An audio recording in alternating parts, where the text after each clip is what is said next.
सर्वांना नमस्कार. अर्जुन मयुरी लव्ह स्टोरीचे 85 भाग यापूर्वीच अपलोड केलेले आहेत. कृपया ते सर्व भाग ऐकण्यासाठी आपल्या चॅनलला सबस्क्राईब करा. कोमल झोपेतून उठली आणि तिला आठवलं की राहुलला फोन करून विचारलं होत पाहिजे की तो पोहोचला का म्हणून. आता तिला त्याची ओढ लागली होती ना, आणि त्या नाजूक गोड वाटणाऱ्या ओढीबरोबरच काळजीही वाटत होती. आणि ती अर्जुनकडे आली. अर्जुन हॉलमध्येच पाय पसरून बसला होता. घरात महिलाराज वाढलं होतं, त्यामुळे त्याला बेडरूममध्ये नो एंट्री होती. सायंकाळचे 6:30 वाजले होते आणि कोमल म्हणाली, जिजू मला तुमचा फोन पाहायचा आहे. आणि अर्जुन थोडंसं आश्चर्याने म्हणाला, का गं, तुला का माझा फोन हवा आहे? तिला आता काय सांगावं तेच कळेना, कारण राहुलचा नंबर हवा आहे असं म्हणाले तर अर्जुन पुन्हा चिडवत राहणार, म्हणून ती काहीच नाही बोलली. आणि अर्जुनने ओळखलं की ती का फोन मागत आहे आणि म्हणाला, थांब बरं, आधी मी एक फोन लावतो आणि मग तुला देतो. मग अर्जुनने हसूनच गुपचूप राहुलला फोन लावला आणि म्हणाला, राहुल तू व्यवस्थित पोहोचला का रे घरी? आणि राहुल तिकडून मिश्किलपणे म्हणाला, असं का विचारतोस रे, मी कुठं पिलो होतो नीट घरी नाही यायला?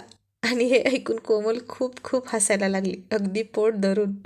आणि राहुल म्हणाला, हॅलो अर्जुन, अरे सांगायचं ना ती पण तिथंच आहे. आणि अर्जुन म्हणाला, अरे तिलाच तुला फोन करायचा होता, म्हणून ती माझ्याकडे आली होती नंबर मागायला.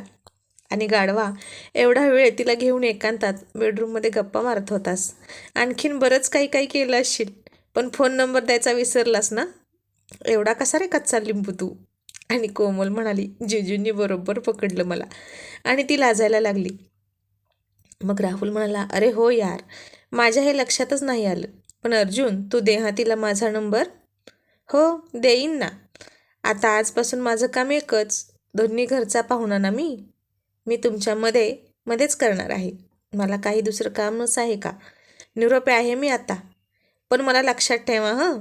आणि राहुल म्हणाला, बरं चल बाय, असं म्हणून फोन ठेवून दिला, कारण आता त्याला अर्जुनशी बोलण्यात जास्त इंटरेस्ट नव्हता.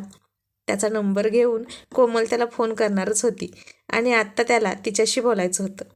मग अर्जुन म्हणाला, कोमल ताकाला जाऊन भांडण लपवायची काय गरज आहे का? सरळ सरळ मागितला असता तरी दिला असता की मी तुला फोन नंबर. आणि कोमल गप्प बसली. त्यानं नंबर दिला आणि हळूच म्हणाला, जा पटकन टेरेसवर, तिथं कोणीच तुला डिस्टर्ब करायला येणार नाही. आणि कोमल त्याचा नंबर घेऊन टेरेसवर हसतच निघून गेली, गुलुगुलू गप्पा मारायला. आज मयुरीची मावशी आणि कोमल राहणारच होत्या. खूप दिवसातून म्हणण्यापेक्षा पहिल्यांदाच त्या दोघी आल्या होत्या मयुरीच्या घरी. मयुरी खुश होती, अर्जुनही तसा खुशीतच होता, पण म्हणावा इतका नाही, कारण त्याची प्रायव्हसी डिस्टर्ब झाली होती ना. त्याच्या आणि मयुरीच्या प्रायव्हसीला धक्का न लावता बाकी सगळी कामं केलेली त्याला चालायची. आणि तो मुद्दाम मयुरीची चेष्टा करून म्हणाला, मयू या दोघी आज इथेच राहणार आहेत का? आणि ती म्हणली, हो, बघितले ना किती वाजलेत, त्यांना किती उशीर होईल आता घरी जायला, त्यात बसही वेळेवर नसते. मग अर्जुन मुद्दामच आणखीन पुढे म्हणाला, अगं मी आहे ना, मी त्यांना 30 मिनिटात सोडून येतो. आणि मयुरी त्याला म्हणाली, नको नको, मला माहीत आहे तुम्ही त्यांना 30च काय 5 मिनिटात पण सोडून याल. तुमच्या ड्रायव्हिंगचा नाद कोणी करायचा?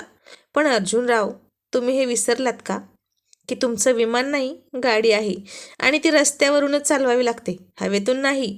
म्हणे 30 मिनिटात सोडून येतो आणि राहिले आज इथे एक रात्र, तर तुमचं काय बिघडलं हो?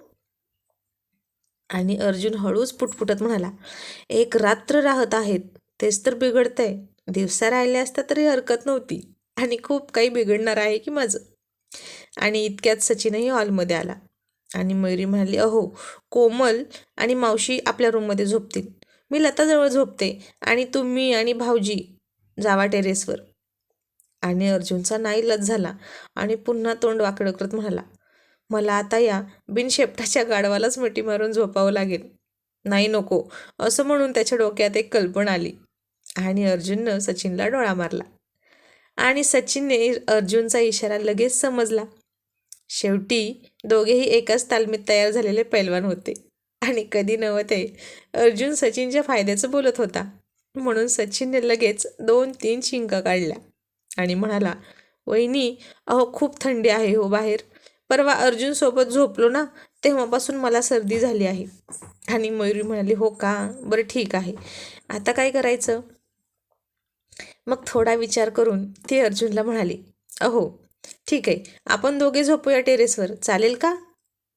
आणि मग काय, अर्जुनरावांना सुद्धा हेच तर हवं होतं. चालेल नाही धावेल, तो म्हणाला. बेडरूम काय किंवा टेरेस काय, त्याची मयुराणी सोबत असली की स्वर्गच स्वर्ग. झालं तर मग. आणि अर्जुनने सगळा बिछाणा वर नेला.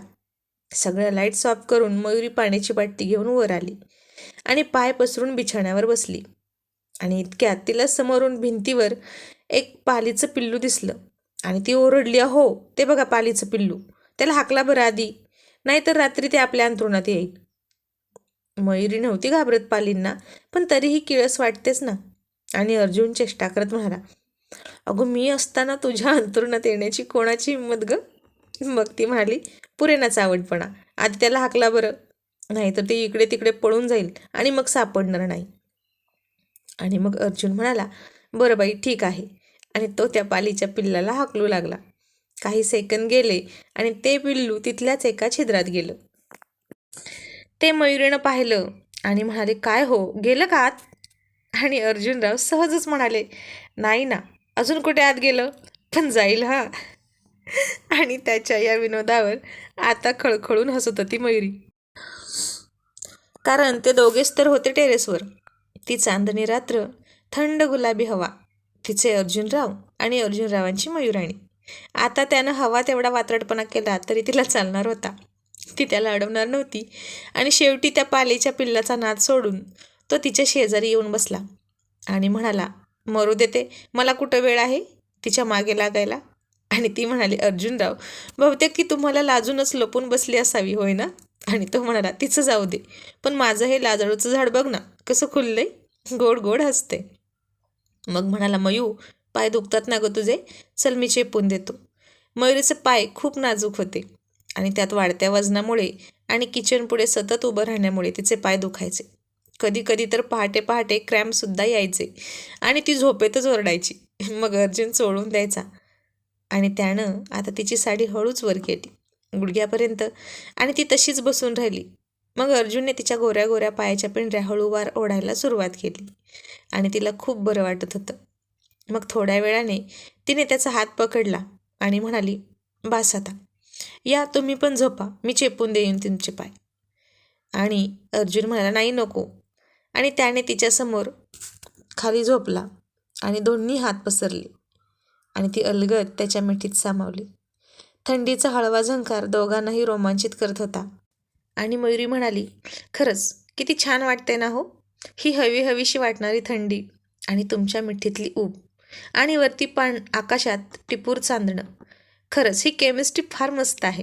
आणि तो म्हणाला, आता माझ्या कारभारणीला पण जमायला लागलं की बोलायला. अर्जुनराव शेतातून आले की तिला कारभारीण आणि तो तिचा कारभारी, स्वतःला मालक आणि तिला मालकीन असेच बोलायचे. तिथल्या माणसात मिसळून जायची सॉरी. आणि मयुरी म्हणाली, मग आता आमचे कारभारीच इतके भारी बोलतात म्हटल्यावर मी तरी का मागे राहू? आणि ती त्याच्या छातीवर डोकं ठेवून झोपली आणि म्हणाली, पण काहीही म्हणा हां, कारभारी तुम्ही लईच भारी. आणि अर्जुन हसून म्हणाला, मग या चांदण्यांना साक्षी मानून आज होऊन जाऊ दे. आणि ती लाजली. त्याने टेरेसचा दरवाजा लावला, लाईट बंद केल्या आणि एकमेकांच्या हातात हात घालून बोटात बोटे गुंफून दोघेही एकजीव झाले, एकरूप झाले. आणि दुसऱ्या दिवशी सकाळी अर्जुनने मयुरीच्या मावशीला सांगितलं की लग्नाला जास्त उशीर करायला नको. कोमलच्या आईला हे पटलं. मग त्या म्हणाल्या, आता घरी गेलो की लगेच राहुलच्या घरच्यांना बोलवून लग्नाची बोलणी करतो. आणि झालंही तसंच. 8 दिवसांवर लग्नाचा मुहूर्त आला. सगळ्यात जवळची ताजी ताजी तारीख काढली. राहुलही खुश, कोमलही खुश, सगळी खरेदी झाली. अर्जुन दोन्ही पार्टीचा जमेल तसा तो त्यांच्यामध्ये भाग घ्यायचा. त्याने आता फॅक्टरीची जबाबदारी सचिनवर सोडली होती आणि तो थोडा निवांतच राहिला. आणि कोमल मयुरीला फोन करून म्हणाली, ताई तू 4 दिवस तरी राहायला ये ना गं माझ्याकडे. आणि अर्जुन म्हणाला, अजिबात नाही, आम्ही थेट लग्नातच येणार. मग कोमल म्हणाली, काय गं ताई, मी तुझ्या लग्नात 4 दिवस आधी आले होते की नाही, माहीत आहे ना तुला? अर्जुन त्यांचं संभाषण ऐकत होता आणि म्हणाला, कोमल, तू मयुरीताईच्या लग्नात गेली होतीस ना 4 दिवस, पण माझ्या लग्नात कुठे आली होतीस? आणि मी मयुरीला अजिबात परवानगी देणार नाही. मयुरीला हे माहीत होतं, कारण तिच्या सख्या भावाच्या एकुलत्या एक असून सुद्धा त्याच्या लग्नात त्यानं तिला जाऊ दिलं नव्हतं. मग इकडे जाणं तर लांबच. मयुरी फक्त लग्नात हजेरी लावायची आणि त्यातच तिच्या माहेरच्यांना समाधान मानून घ्यावं लागायचं. म्हणूनच तिची आई सारखी कुरकुर करायची अर्जुनच्या नावानं. आणि मग मयुरी म्हणाली, तुम्ही असं का म्हणालात की तू मयुरीच्या लग्नात आली होतीस 4 दिवस आणि तुमच्या लग्नात नाही? आणि अर्जुन म्हणाला, हो मग तुझं आणि अमितचं लग्न होणार होतं ना, त्यासाठीच ती आली होती आणि तू सुद्धा त्याच्यासाठीच तयार झाली होती ना, त्यात चुकीचं काय बोललो मी? आणि हे ऐकून मयुरी फार चिडली आणि म्हणाली, तुम्हाला किती वेळा सांगायचं की असं बोलत जाऊ नका म्हणून? पण अर्जुन आज तिला पिडणारच होता, तिच्या तोंडचं पाणी पळेपर्यंत. आणि त्यानं गाणं म्हणायला सुरुवात केली. तू प्यार है किसी और का, तुझे चाहता कोई और है, तू पसंद है किसी और की, तुझे मांगता कोई और है. आणि मयुरी गाल फुगून बसली. सारखं सारखं तेच ते किती वेळा सांगितलं की नका विषय काढत जाऊ, मला त्रास होतो त्या आठवणींनी. पण यांना खूप घाणेरडी सवय आहे जखमेवरची खपल्या उघडायची. तिला खरंच खूप मनस्ताप होत होता. ती फार फार रागात रुसून बसली. आता मयुरीने केस मोकळे सोडले आणि दिवसभर अंबाडा घालून दाटी वाटीने बसलेल्या तिच्या केसांनी मोकळा श्वास घेतला आणि सरसर करून कमरेच्या खाली येऊन घसरली. आणि तिचा तो काळ्या रंगाचा रेशमी केस संभार पाहून अर्जुन भान हरवून गेला. त्याने न राहून तिला हळूच मिठी मारली आणि दीर्घ श्वास घेतला तिच्या सुगंधी केसांचा आणि तो वेढावला, मोहरला, हळूहळू उतावीळ झाला आणि पुन्हा गाणं म्हणायला लागला.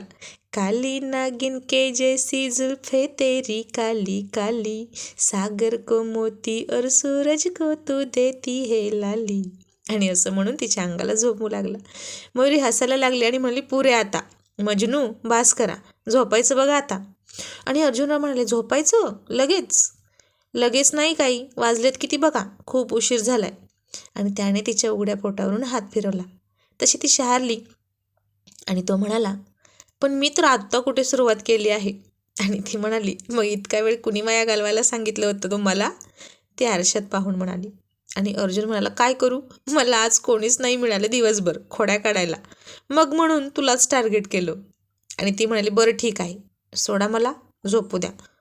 नाही, अहो प्लीज, मला लवकर उठायचं आहे सकाळी. नाही म्हणजे अजिबात नाही, अर्जुनराव हट्टाने म्हणाले. आणि ती म्हणाली, तुम्हाला ना कोणी वळणच लावलं नाही बघा, आता वळण लावायला मी काय रस्ता आहे का? तो असं म्हणाला आणि मयुरी खूप हसायला लागली. आणि अर्जुनरावांनी हळूच तिच्या साडीच्या निऱ्या वरती उचलल्या आणि तिचं हृदय धडधड करायला लागलं. आणि म्हणाली, अर्जुनराव आज नको ना, असं तिला म्हणायचं होतं. इतक्यात त्याने तिच्या तोंडावर बोट ठेवलं आणि ती गप्प झाली. त्याने त्या निऱ्या खाली फेकल्या आणि त्या जमिनीवर लोळायला लागल्या. मग तिची साडी पिन काढली आणि पदर खाली सरकला. आणि आता तो तिला मानेवर किस करत तसाच आरशात पाहून म्हणाला, मयू, आय लव्ह यू. आणि तिने डोळे अलगद मिटून घेतले. आता अर्जुनराव ऐकणार नाहीत हे तिला माहीत होतं. त्यापेक्षा गुपचूप बसलेलं बरं. आणि त्यानं तिच्या पोटावर हात ठेवला. चंद्राच्या कलेप्रमाणे दिसामासा वाढत चाललेला तिचा गर्भ हळूहळू मोठा होत होता. आता 4था संपवून 5वा महिना सुरू होणार होता. तिला पोट वाढलं होतं, गोल गोल चेंडूसारखं दिसत होतं. आणि त्याने तिच्या ब्लाऊजचे हुक काढून तो सैल केला. तशी ती शहारली आणि त्याला गरकन वळून मिठी मारली. आणि काही वेळ त्यानंही तिला तशीच मिठीत घेतली. आणि अलिंगणाची हौस भागल्यावर मग तिला दूर करून म्हणाला, चल गाऊन घाल आणि झोप. मग ती खुदकन हसली आणि गाऊन घातला. त्याच्या खुशीत शिरली.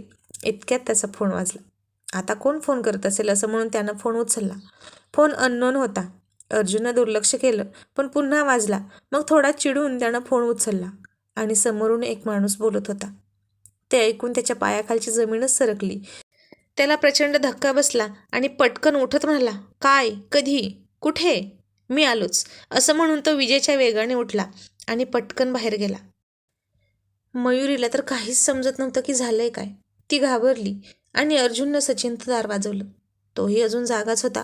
लगेच दार उघडलं आणि अर्जुन म्हणाला, चल आपल्याला पटकन जावं लागेल. आणि सचिन म्हणाला, कुठे? ते रस्त्यात सांगेन, असं म्हणून दोघेही निघाले. आणि घरी मात्र मयुरी आणि लता काळजीत पडल्या.